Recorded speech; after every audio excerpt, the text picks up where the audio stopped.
Welcome to Vibrant Living Conversations. I'm your host, Gemma Putty.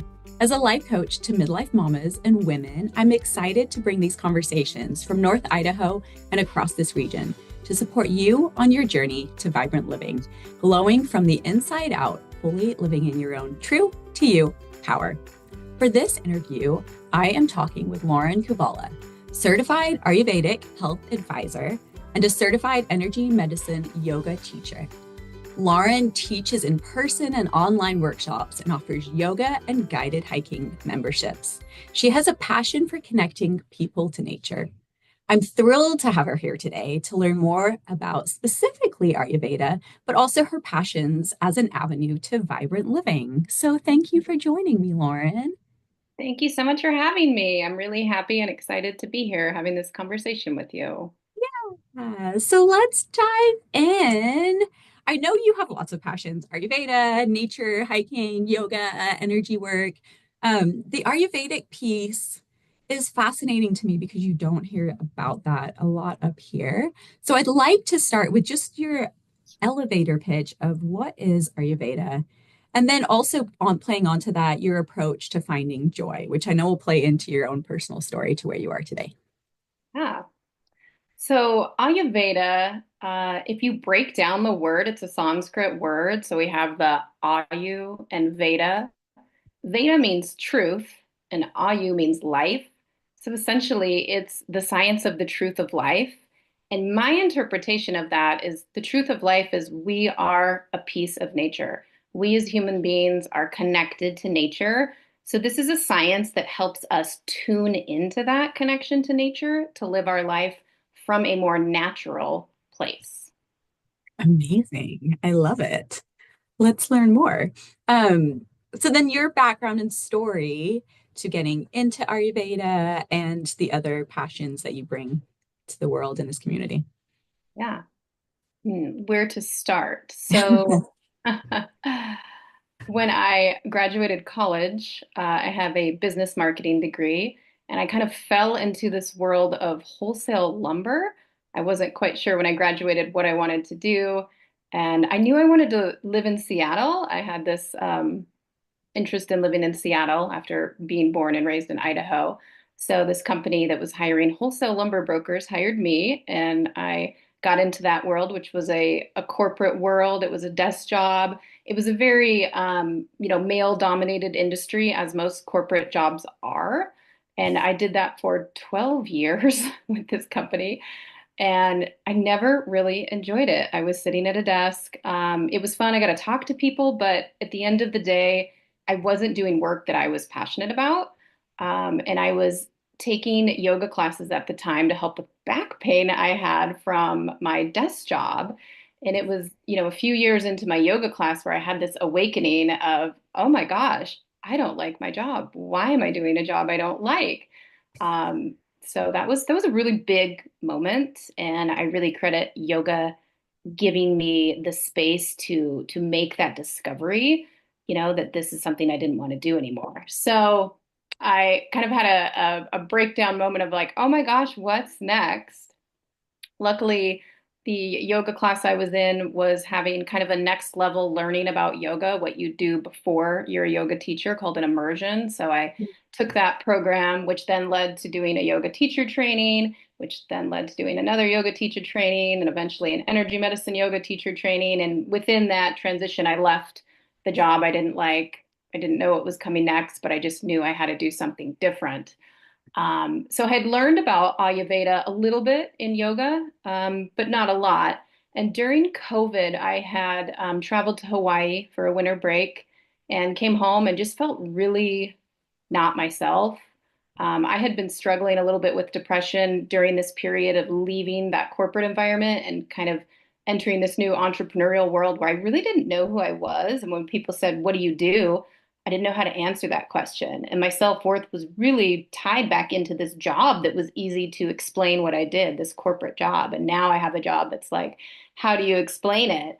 So Ayurveda, it called to me when I wasn't feeling well. I came back from that Hawaii trip having a lot of like digestive issues. I went to a nutritionist who is kind of on the high protein diet side, and that did not work very well for me. It didn't feel good to me on an intuitive level. And so my intuition just said, look into Ayurveda.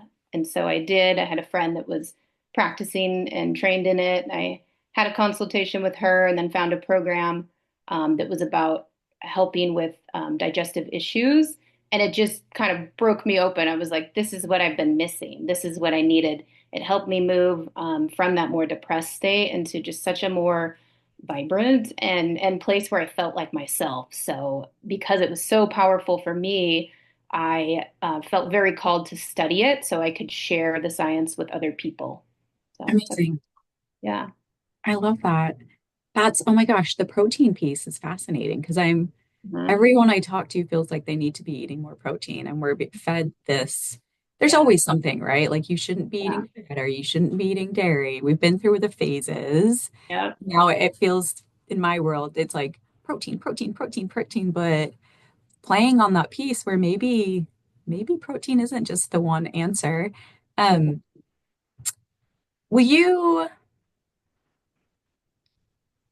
I mean, because Ayurveda is not, it's not just the food that you put in your body, right? And it also gets into each of us being different. Of course, we're all different body types. We all need different things. So listening to that intuition, will you explain and like break down Ayurveda a little bit more Yeah, for us, please? absolutely. Yeah. And also the short version for someone that doesn't know is it's essentially like the sister science of yoga that does focus more on diet and lifestyle, and the lifestyle pieces are important. But to break it down, so it's based on a five element system, very similar to people who are familiar with Chinese medicine, where we have these five elements of earth, fire, water. In Chinese, there's metal and wood.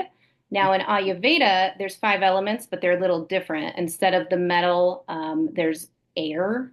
And instead of wood, there is space or ether. So the idea is that the entire universe, including us, is comprised of these five elements. Everyone has these five elements in them. Everything in nature has expressions of these five elements. And then individually, we're all unique because these elements will break down. Two elements combine to form what is known as a dosha, which is really just an expression of those two elements. So there's three doshas. One of the doshas is called vata, and that would be the elements of air and of space. Space and ether are used interchangeably for that fifth element. So if you think of space and ether and air, like that's very light, very mobile. So if you can picture someone that's typically either very small or very tall and pretty thin because they're light, they're mobile. There's not like a lot of That's yeah, so totally you mine. probably have a Yeah, lot of vata in your yeah, constitution. yeah. But it's important to remember we have all five elements. We just tend to have more of certain ones. So a vata person has more of those elements of air and space. And Mhm. then the next element, which is this is my predominant one, is called pitta dosha, or the not element, but dosha. The next dosha is pitta.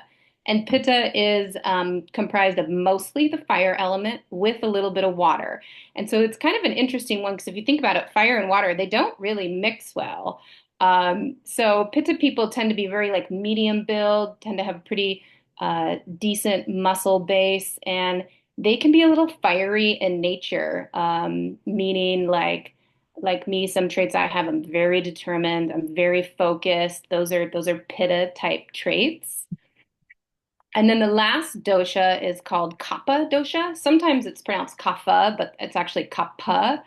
And that's the mixture of earth and also a little bit of water. So if you think of earth, it's very stable, steady. Think of a rock. Think of how steady and stable it is. So a Kapha type person typically has a little bit more of a rounder body. They might carry a little bit more weight. They tend to have bigger bones because they're very earthy, right? So we can kind of see these different expressions of the doshas in both the way people are shaped in their body and their kind of mental characteristics. So again, all those elements exist in us, but we tend to be higher in one of those three doshas. Sometimes someone could be tridoshic, where they have a mix of like even mix of all three, not very common. We tend to have one that's higher and more expressed. And what where these doshas come from is at conception, based on what's going on with our parents, them combining and what's going on in their lives. That gives us our unique mix of the doshas, which is called our constitution. So it is set at conception, and that is a mix that you are at your ideal health at that mix. And then as we move through life, the doshas kind of move and become a little bit unbalanced. And that's where we start to see some symptoms, is when we have these, say I'm a pitta and my vata is very elevated, and that vata that moves things is moving my other doshas out of balance. And so I might have some symptoms of that, of feeling really cold, of being really erratic in the way I'm moving through life. And then we're wanting to bring ourselves back into that balance, our original balance that we were born with. So, saying all that, there is a lot of very basic things that everyone can do, regardless of knowing what your dosha mix is. I feel like the modern version of Ayurveda gets very um, what would be the word? Attached to knowing your dosha and eating right for your dosha, when there's so much you can do just on a basic level that's really great for everyone. And then if you want to dive deeper to know your dosha, you can kind of go to level two. But there's level one of Ayurveda, which you don't need to know your dosha to practice level one, which is really where I start people at.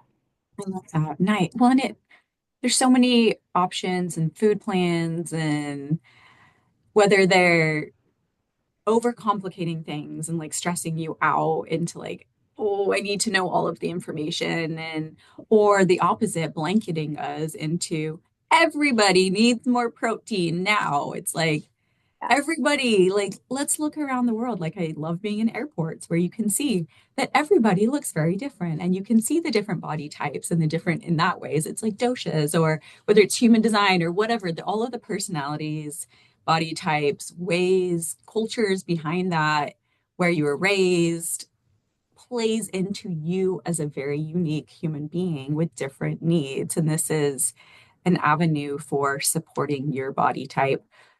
Will you dive into a little bit? What are those basic Sure. initial Ayurvedic things that you would tell Yeah. everybody? Well, if you always come back to that idea of we're a piece of nature and what's natural, like I like to think of like living back before we had a lot of modern technology. So being on technology in general is not natural for us. Being out in nature, walking is natural for us. So Yes. something like taking a walk instead of being on a computer 8 hours a day. And if you do have to be on a computer 8 hours a day, make sure you're taking a walk every day, getting out in nature.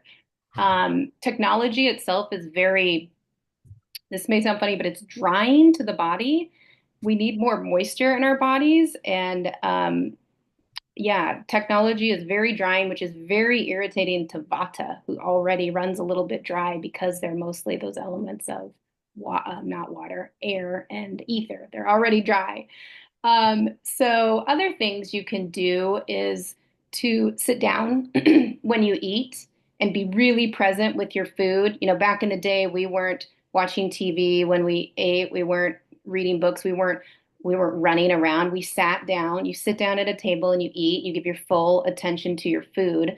And this is because digestion starts with your brain knowing that it's eating. And if you're driving the car while you're eating, your brain's got to focus on other things. So that's really important. They're really just basic things. Sit down when you eat.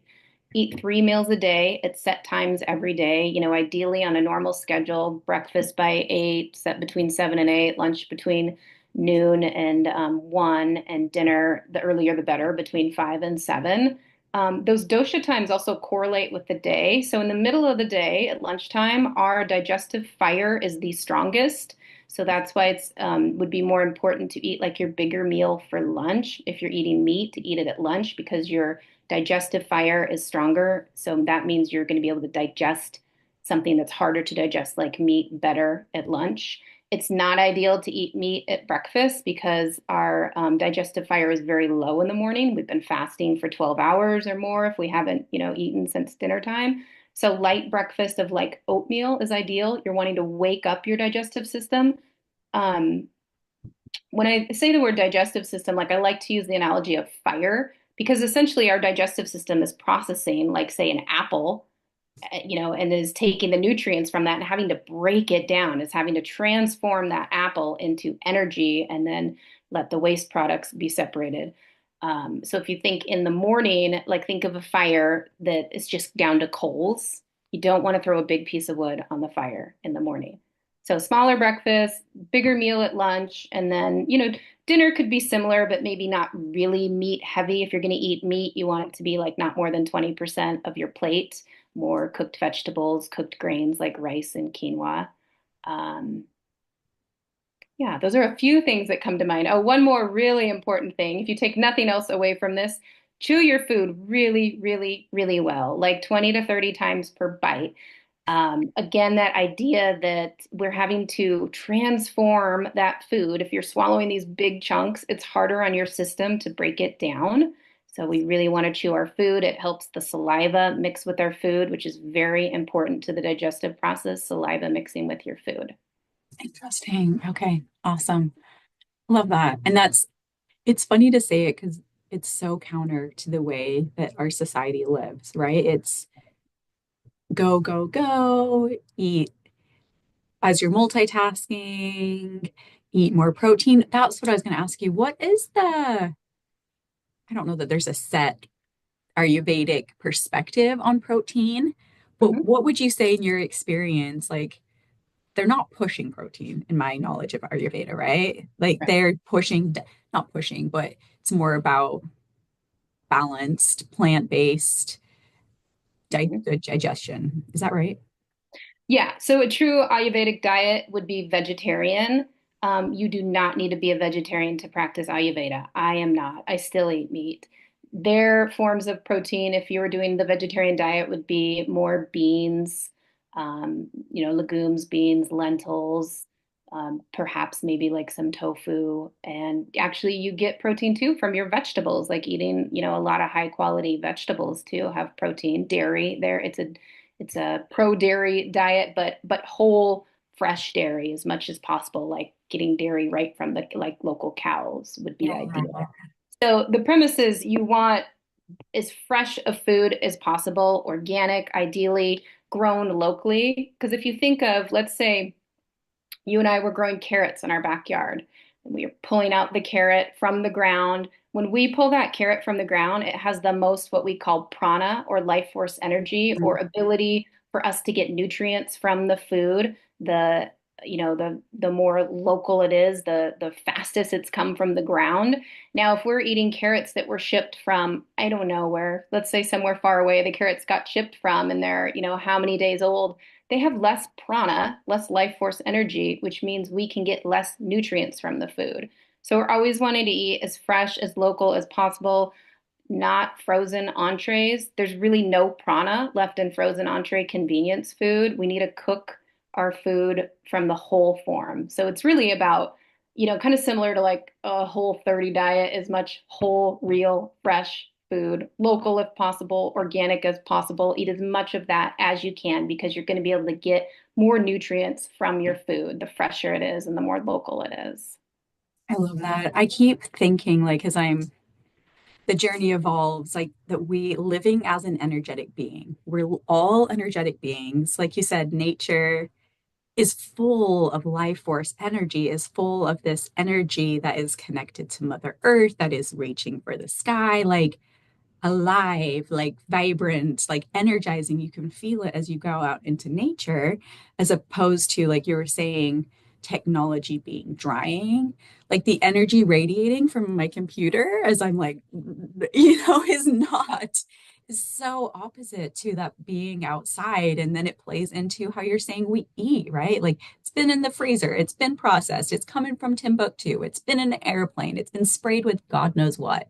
Like Uh-huh. none of that is like similar to that technology of depleted dead energy as opposed to fresh vegetables from down the street or your own yard or the chicken eggs that came from your neighbor. There's such, like, we are energetic beings, and I know you've studied energy practitioner courses as well with yoga, that do you just have any reflections on that as you've gone through like your yoga teacher training and energy practitioner course and how it plays into Ayurveda and into this way that you say, you love to live your life with love, nature, health, community, peace, and growth as energetic beings? Do you have Yeah. anything to say on to I that? think the thing that comes up for me, Gemma, with that is we just need to slow down and not do as much. It's unnatural to be doing as much as modern society kind of shows us to be doing. It's very unhealthy. You really need to step back and prioritize like what you really care about. You can't be doing a lot of things and be healthy. We have to slow down Yeah, and for be sure. intentional, and you can't do it all. We have so much information coming at us in the modern world just through like news, social media, being on technology. We have to digest and process all that information where back in the day we didn't. That takes a lot of our energy. And we can't, to some degree, depending on your job, you can't stop that influx of energy. I mean, to some degree you can, but there's so much we have to take in. So we have to realize we just don't have as much energy left to do other things because we have to process all of this mental energy that comes in through information. So I just think it's important to slow down, to really prioritize what you care about because you cannot do it all. You will deplete your health. Yeah, for sure. And looking around the world, like it's our Western society that is this way. There are cultures that haven't bought into it, that haven't, it's probably not even on their radar because they think it's so ridiculous. Like, why would I race around and try to do 5 million things in one day and eat on the go? That sounds awful, right? So Yeah. I mean, I love world travel, I love world perspectives, other perspectives to play that. Like, there's people that aren't living this way, and Ayurveda is one of those, right? It's based in India from like a bazillion years ago. Like, Mhm. they tapped into it, they created this system, not even system, but like you said, lifestyle of being and honoring our bodies and like focus like on the core of digestion because we're so unhealthy, burnt out, depressed, alone in Western community. And it's all playing into a loss of everything you're saying, intentionality and focused on who you are and what's important to you and how you actually want to spend your time. And ultimately, the energy that you're letting into your body, oh, it's like, I don't know, it's so fun to me, the journey, but bringing the awareness to it and knowing that there are other options and letting yourself love yourself and create Yes. space to look after yourself. Like, I admire you so much from going from the corporate world and being like, I don't like this. This isn't working for me. And peace out. Like, you go, girl. Yeah. Yeah. So good. So I know we've touched on this a little bit, but Ayurveda, you said, has changed your own digestion. It's slowed you down. Are there other just like key things that you would just put to Ayurveda and your training there that has really changed your life and how you see it right now? Yeah. And one thing I feel like I missed to touch on this within the important things everyone can do, so I want to mention it now, is to eat warm cooked foods. I feel like it's very trendy, these like juice cleanses, which you're drinking all this cold juice. If you're eating like all processed foods and then you go to a juice cleanse, like, yeah, you're gonna feel a lot better because you're not putting processed foods in your body, you're putting real foods. But from the Ayurvedic perspective, we don't want to be consuming a lot of cold foods, and that's because of that Vata dosha. Remember, Vata Yeah. dosha is very cold. It moves easily, and because it moves so easily, that's the one we have to pay attention to the most because Vata dosha moves the other two doshas out of balance. So by eating warm cooked foods, we're balancing Vata dosha because Vata dosha is cold. And if we think of our digestion like that fire, do you want to pour water on a fire? No, that dampens our digestive ability, putting a lot of cold foods. So I want to mention that because the whole juice thing is super trendy. It's really not great from an Ayurvedic perspective. You would want to do a whole food cleanse. The Ayurvedic whole food cleanse is with khichdi, which is a Mhm. rice and mung beans cooked with spices. And that's much more healing and cleansing to the system, and it's not going to imbalance Vata dosha further, which is Vata dosha for almost every modern human being is probably pretty out of balance. So we're always trying to balance that. And it's even harder for people that have a lot of Vata in their constitution. So warm cooked foods. Um, The same yeah. with liquids too, right? You don't want ice cold beverages. You Correct. want like warm tea or like room temperature water that's not gonna, again, just not, you don't want to put out your fire that's gonna digest that food effectively for you. Which breaks some people's heart that love ice water. I don't drink ice water at all anymore. And Me almost, neither. 75% of the time you go to a restaurant, they automatically bring you ice water. I always have to, sometimes I can catch them in advance, say, and no ice with my water.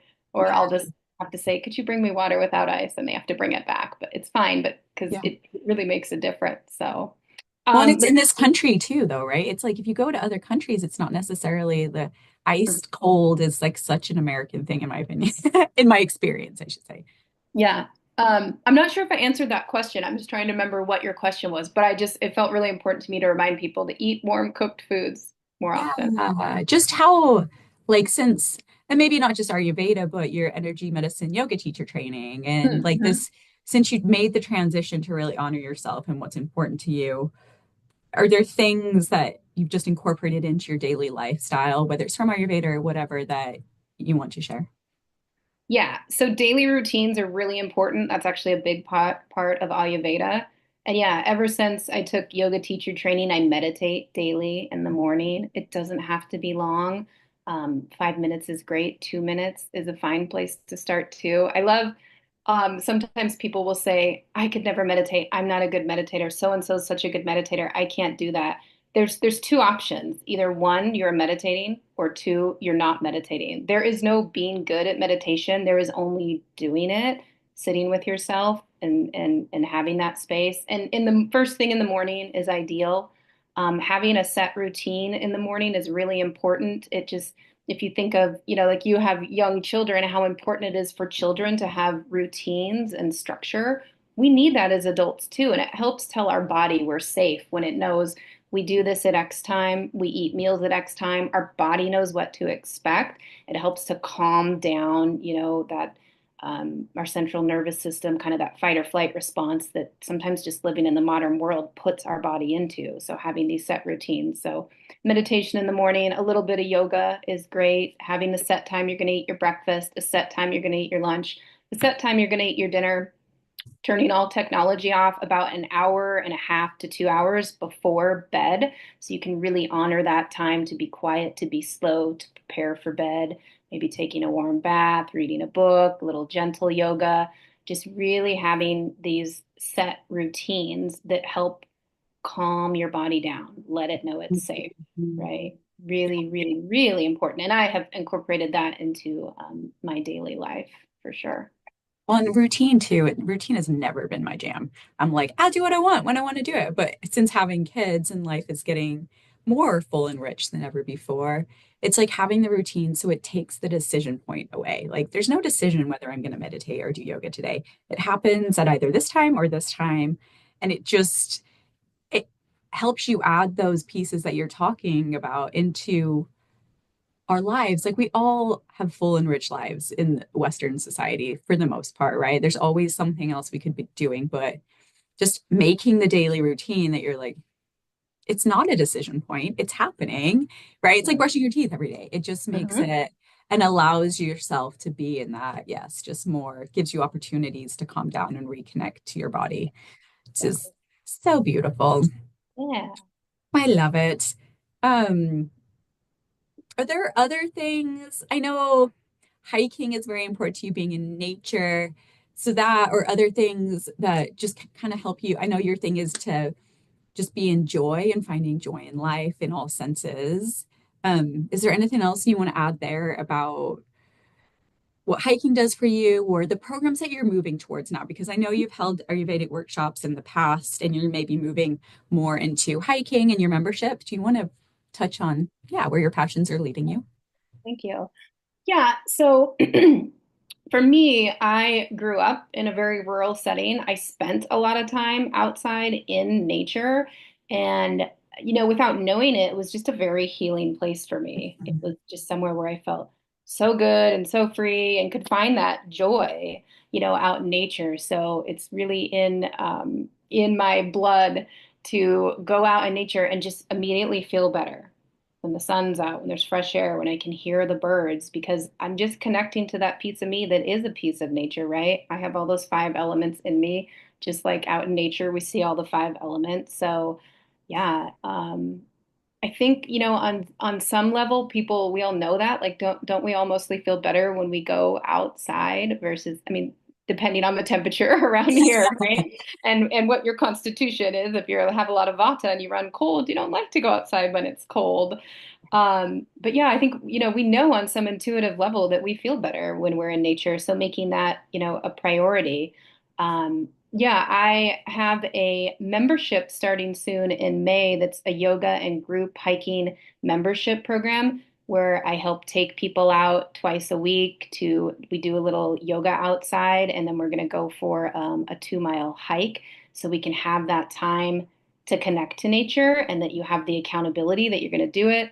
You're going to do it in a group. It makes it really fun and easy to get your exercise in a way instead of like if you don't like to go to the gym and you're dragging yourself to the gym, you just get to come outside, meet some awesome people, do a little yoga, and go for a hike, and you feel so much better. It's just amazing. So I'm really excited about that program. I'll have some free kickoff hikes in April, I think the week of April 20th. So let's see. Did I answer your question? Sometimes my mind jumps on a thread No, you're okay.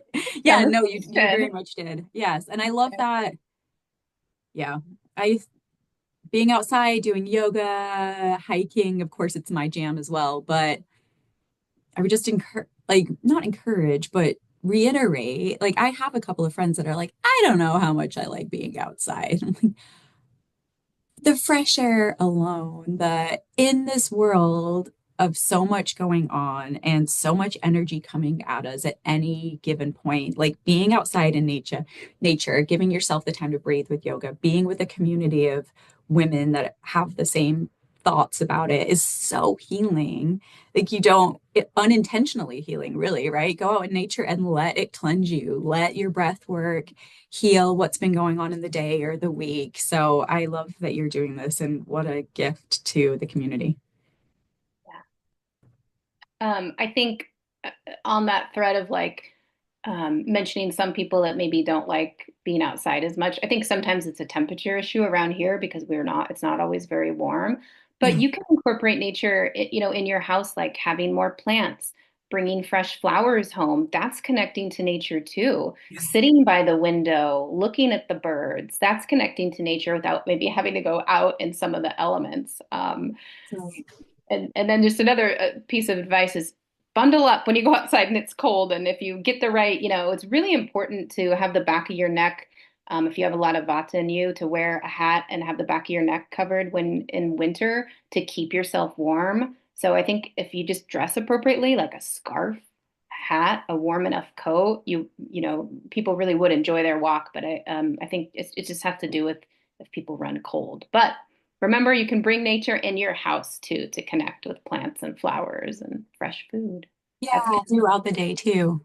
If you do have to be at a computer all day like me, yeah, which I love, but I have my ways of staying sane and keeping myself in balance. So, what other offerings do you have right now, yeah. Lauren? Are you doing Uh, one-on-one Ayurvedic sessions? Not so much right now. I can do a general health consultation if someone is like, wow, I've never heard of Ayurveda and they feel really drawn to it and they want to know more. I can absolutely do a pretty general health consultation. So that's an option. And I have workshops on my website right now. If you're loving this information about Ayurveda and you want to know more, I have two workshops on my website. One is called The Five Best Practices for Strengthening Digestion. It will help with weight management and just help you feel better. So that's available, and that's the perfect place to start. That's the place I would start everyone is these five best practices. I touched on a few in our conversation, but if you want to know all five and have them all in detail, you can go to my website, which is findingjoywithlauren.com, and you can purchase that. And then the second workshop after that, available for purchase, is called What to Eat and Why. So it's diving more into your food choices from the Ayurvedic perspective, why we want to favor certain foods, why we don't want to favor other foods, and how to create a balanced meal within um, your meals. So that's also available on my website. So those are two places to get more information on the Ayurveda that's really it's a very beginner level focused information. It's not anything that's going to go over anyone's head. And then beyond that, just the yoga and guided hiking membership that's coming up. And, to me, that is all about still connecting to nature outside, but also connecting to nature that lives in you, which to me, nature lives in you in your heart. Because when you can connect that kind of vulnerable, tender heart space, you really get these aha moments of like, oh, that's what I really care about. That's what I want to do. So if anyone feels like they're in a spot where they're feeling really kind of stuck in their lives, the point of my program is also to help you get unstuck because when you can get out there in nature and connect with other people, you're going to be able to connect to your own intuition that has the answers you're looking for. The answers are not outside you. There's always people that can help guide you, but all anyone's doing is helping open your heart space so you can pull those answers that are already there and you can be aware of what you're missing or what your next step is or what you're really wanting to do, but you're afraid to do. So. I love that. Beautifully said. Beautifully said. Go within you. And even I think with Ayurveda, like we've said, there's a lot of messaging in media and whatnot on what to eat, not to eat, blah, blah, blah, eat more of this, eat more of that.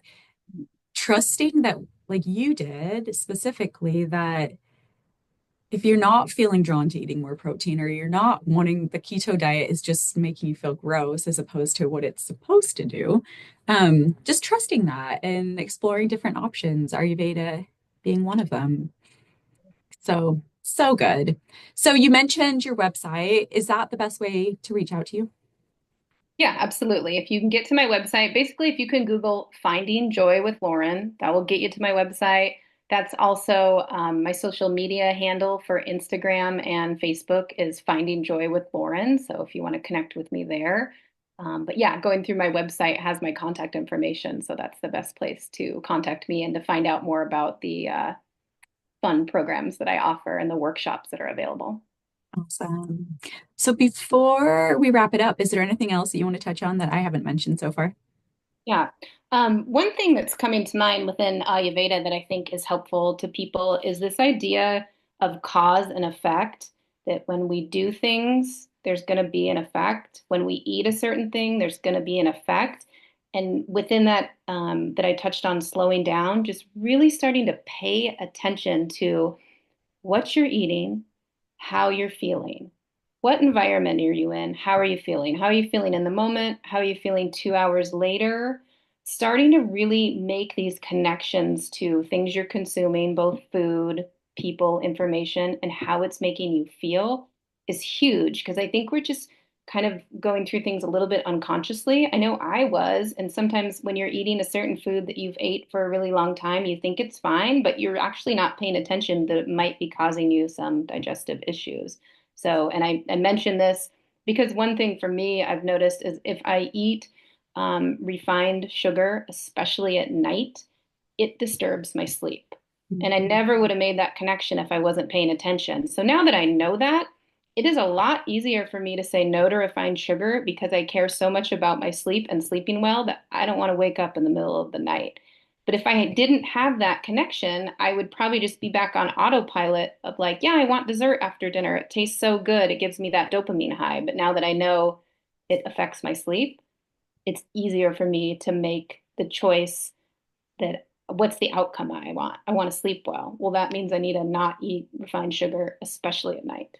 So, That well said. I love that it really, Ayurveda really is a science, right? That, I mean, and it plays into the laws of the universe, like cause and effect, yin and yang. Like it, yeah. And it coming from ancient India, where that was what guided their lives on a daily basis, nature and laws of the universe. So it just is so grounding in the makeup of who we are, not we, but the universe. So love that. Well, I always like to end with my question. So, by my definition of vibrant, glowing from the inside out. Are there a few people locally, or maybe not even locally, that really have inspired you on your journey to where you are today? Mhm. Yeah, the first person in place is Karen, who's the owner of Garden Street Yoga and Garden Street Yoga. Mm. That was where I started, my yoga journey, and I had that epiphany of like, wow, I don't like my job anymore. It's a really wonderful yoga studio that's based in a philosophy that's very heart-centered. It has this spiritual thread that makes yoga just not about an exercise movement, but about something deeper. I still practice there. I substitute teach there. I have a lot of friends. I really love that studio. And for someone that's wanting to find a yoga studio that has like a little bit deeper spiritual connection to it, that's my recommendation. So it was a very important place for me on my journey. And also, Hayden Yoga and Massage. I really appreciate the owners there, Jake and Sarah.